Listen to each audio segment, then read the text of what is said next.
And by doing that, we are shuttling the B12 and the folic acid inside the nerve cell, where it has the most important function. And this is where Vinitsky stuff may not go. So Vinitsky stuff is more a way of contributing to the detox by disarming some of the more toxic compounds. This is a way of getting actually methylcobalamin and folic acid inside the cell together with the N-acetylcysteine. Both of them I consider equally important. One is more of a detox agent, the other one is more like an intracellular repair. Now, what about nebulizing the folic acid and the hydroxo with like your glutathione? We have no experience with it. We have experience with inhaled N-acetylcysteine. That's fantastic. Which was in the So would you normally tell people if they're going to nebulize glutathione to try glutathione and NAC? Yeah, because NAC is such a fantastic detox agent on its own. Plus it increases intracellular glutathione. Plus it has a synergistic effect with glutathione. I think it's wise, once you bother to do the inhalation, I think it's wise to combine the two agents together. Now what dosing do you usually, I think ours was 200 milligrams of glutathione. I actually don't know because Key Pharmacy makes it so simple for us. Well, here's the thing with Key Pharmacy though. They make a liquid solution that oxidizes very quickly over time. It needs to be kept Here's in the how we got fridge. around that. Because even in the fridge, it was explained to me that you have like 10 days of really good bioavailability and then it goes down.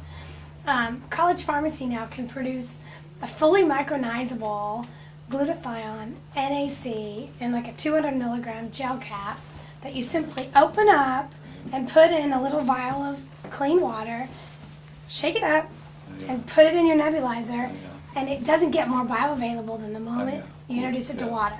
Cool. And what's good about it is it's much less expensive because you don't have this expensive pharmacist doing all this mumbo jumbo, number one.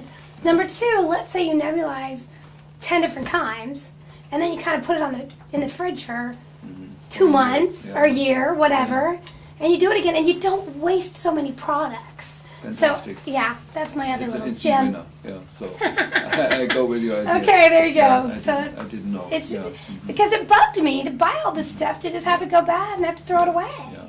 But the important thing is that the pharmacists provide us with written protocols because of the multitude of things. So for us physicians, it's important. We write a script, inhale glutathione, use as directed, and then a pharmacist works out with the patient. Because the pharmacist is making the money off it, he should be the one spending the time, spending the dosages and. See, and I was on the phone going, but there's got to be a way that this could be easier. Hey, really quickly, did you see the Key Pharmacy thing that was at their table at your conference that was for chronic fatigue, multiple chemical sensitivity, and fibromyalgia? That was the hydroxo and folic and nebulized glutathione? I know, I didn't see that. They have a whole protocol on that. It's I'm an like, inhalation. everything's coming to the same place. It's coming all to the same It's place, yeah. shocking, sort of, to watch. But do keep in mind, that the inhalation is usually a way of bypassing injection, intravenous injection. Which, of course, 99.999% of these moms want to do. Yeah. For us, it's not so interesting. But what is the most exciting thing is intradermal injection, or rubbing it in the skin, is the direct way into the brain. So the inhalation is just a way into the blood. Okay. But the skin is a way into the brain. By actually rubbing something in the skin, you're getting it into the brain where you want it, whereas giving it into the lung, you're still not in the brain. I thought you were. It went up the 10th cranial nerve into the brain. You told me that.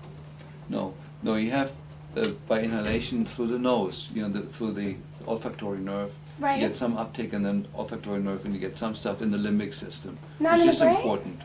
No, and that's in the middle of the brain, and from there it can find its way to the rest of the brain. But it's a relatively small dose. Okay. But if you use nasal drops, it's stronger. Okay. Yeah. So, however, whenever Folic acid B12 as nasal works really well too, by the way. And so that would be a way instead of the protocol by injecting it under the skin. Okay. The alternative to that would be putting it in the nose, not inhaling it. Yeah. Okay. So Because it's gonna- inhaling it takes it all the way into the lungs, whereas just the nasal drops, proximal, they just go in. Just be aware we only have 3 ways into the brain. One is putting it on the skin, second is putting it in the skin with the needle, and thirdly putting it up the nose. Okay. All the other ways, when you're lucky, end up in the blood.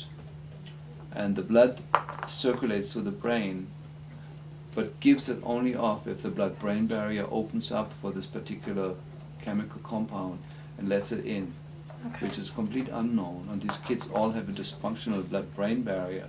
That means it lets things in that it doesn't need and prevents things from entering that it does need. Yeah. Okay. I think that's an important thing in this discussion. Sort of that I know my peers in the medical community have not appreciated at all.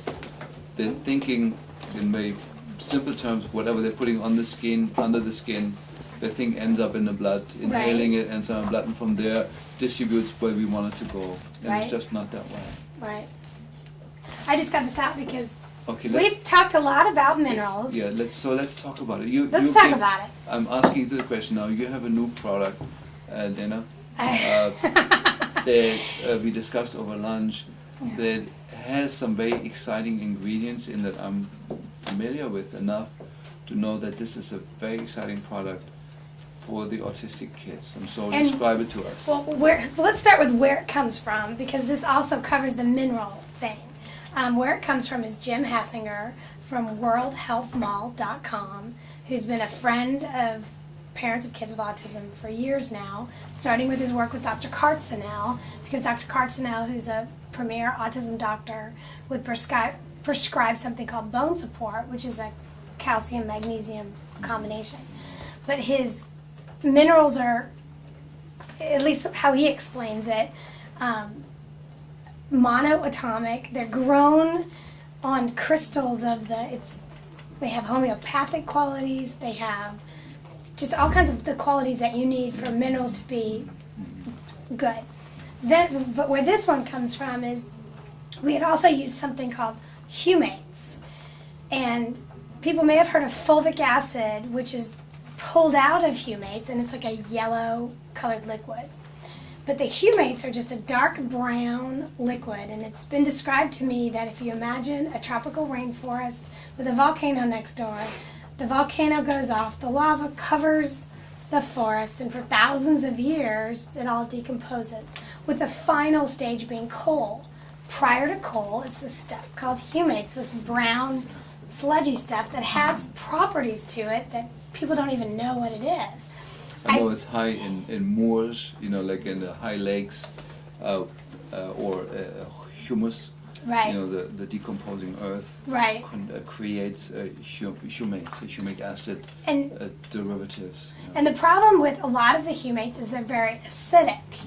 And when you're immunocompromised, you usually do better with things that are more alkaline. Well, there seems to be one source of these humates that's very alkaline, and there's one manufacturer called Morningstar Minerals. And what's interesting is John Martin, who's the cytomegalovirus guy and very into these stealth viruses, similar to how Dr. Yasko describes them, which is you have these viruses you don't know you have because they're hiding.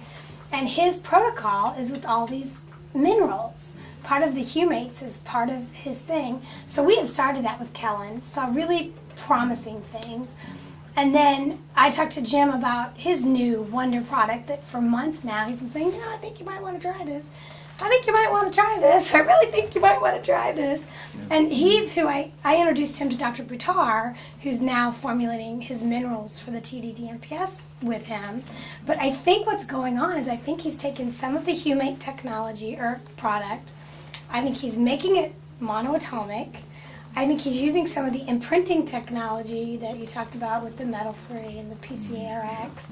I think he's just really brought a lot of these really expensive technologies together, and what he feels like he has is a product that will just kind of do all those different jobs that we talked about.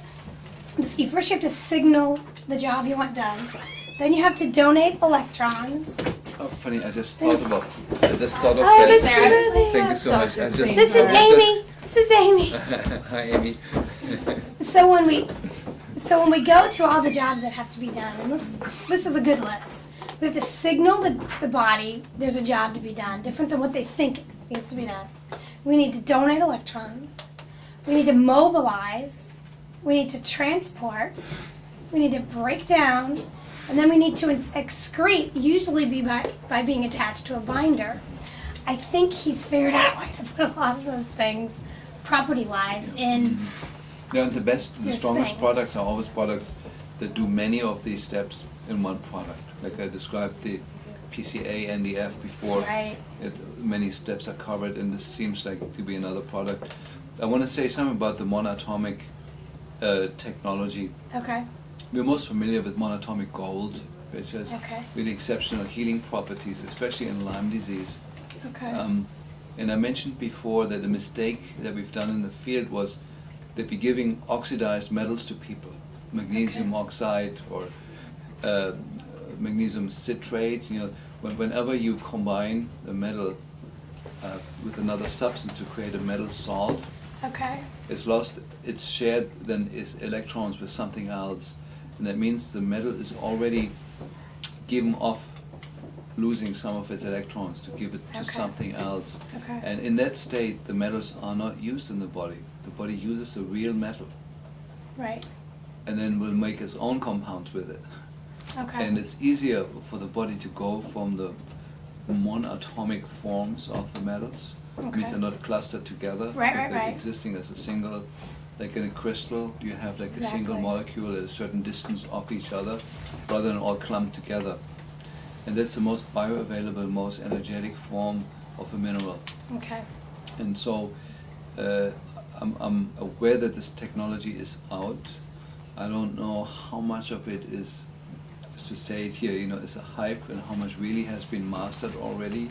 I would With normally be instrumentation, yeah. totally think stuff's hype, Mm. but I've spent so much time on the phone with this guy. Yeah. Dr. Mm. Buttar has spent so much time with this guy. Not only that, but you know who loves his products the most? My wacky muscle testing moms. The ones who muscle test all day, every single thing that goes in their kids, are the biggest fans of his products because they just test out. And I said I have quite a bit of experience with monatomic gold, Okay. and it's fantastic. And I do think that the industry or the production of these elements approaches the monatomic state. I don't think from a place of physics it's totally resolved yet, you know. But I want you to talk to him. It'll yeah, be interesting to but, see what you come away you know, with. even if it's approaching that state, you know, where the atoms are not in clusters, but Right. in single form, equally spaced throughout the fluid. Right.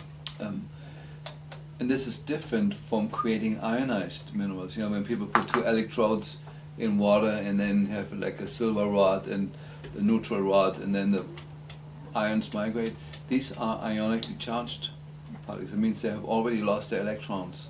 Okay. And this is what everybody now is going into. Ionic minerals. Ionic Right. minerals. It's not the same as monatomic. It's very, very Right, different. right. You know, the monatomic are the reactive ones, where one atom of gold does 1,000,000 times more than one atom does in an ionic solution. I just wanted to put that out there. It's like a lot of new stuff, Right. and obviously we have the people already here that are mastering that, and I will certainly try that out. Well, what's good is once I bring it to you, either it plays out or it doesn't. That's what's so different about Yeah. what you do than anybody else is Do the I could clinical- bring you anything, Yeah, we do and the either it's a clinical- winner or it's not. We do the patient-funded research. we call it. Exactly. You just test it on everybody all day for 6 weeks, and Yeah, yeah. Okay, so ask me more questions about some of the other tricks. well, we covered the folic acid B12 thing, and the biggest reason why I wanted to cover that was because I think it can set you up for success or failure, Yeah. because it's really a rate limiting piece of all this. Is Yeah. how I see So it. for the moms, maybe I summarize it, you know, after reflecting on it a little bit now. Okay. I think they should do Vinitsky's protocol, plus consider doing an intranasal or inhalation of the N-acetylcysteine, folinic acid, and methylcobalamin.